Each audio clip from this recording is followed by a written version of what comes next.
হযরত সাইয়েদুনা আবু দারদা রাদিয়াল্লাহু তাআলা আনহু থেকে বর্ণিত, তিনি বলেন নবীজি সাল্লাল্লাহু আলাইহি ওয়াসাল্লাম একদিন এক মজলিসের মধ্যে বলতেছেন, কে আছো প্রতি রাতে 1/3 কোরআন তেলাওয়াত করবে?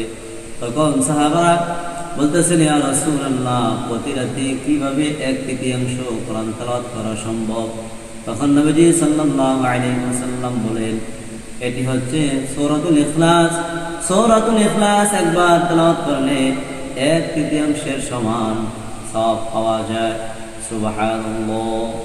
নবীজি সাল্লাল্লাহু আলাইহি ওয়াসাল্লাম ইরশাদ করতেছেন ওই সময়, বলেন যে তোমরা সবাই একত্রিত হয়ে যাও, কেননা আমি এই মুহূর্তে কোরআনের 1/3 সমান সূরা পাঠ করতে যাচ্ছি। তখন সাহাবায়ে কেরাম নবীজি সাল্লাল্লাহু আলাইহি ওয়াসাল্লামের সামনে একত্রিত হয়ে বসলেন।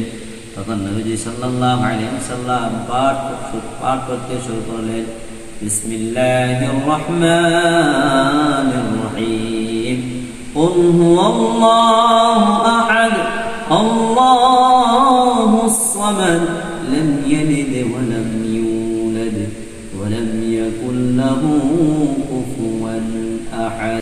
এই হাদিসকে উপলক্ষ করে হযরত সাইয়েদুনা মুআজ বিন আনাস যুহরি রাদিয়াল্লাহু তাআলা আনহু থেকে বর্ণিত করেন যে নবীজি সাল্লাল্লাহু আলাইহি ওয়াসাল্লাম ইরশাদ করে আরো বলেছেন, যে ব্যক্তি প্রতিদিন কমপক্ষে 10 বার সূরাতুল ইখলাস তেলাওয়াত করবে, আল্লাহ তাআলা তার জন্য জান্নাতে একটি প্রাসাদ নির্মাণ করে দিবেন। সুবহানাল্লাহ।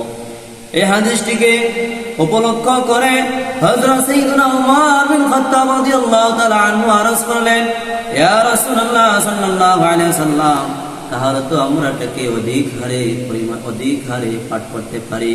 তখন নবীজি সাল্লাল্লাহু আলাইহি ওয়াসাল্লাম উত্তর বলেছেন, হে উমর, আল্লাহ তাআলা তোমরা যদি এটি অধিক হারে পাঠ করো, তাহলে আল্লাহ তাআলা তোমাদেরকে অধিক হারে ধন সম্পদ রহমত নাজিল করে দিবেন। সুবহানাল্লাহ।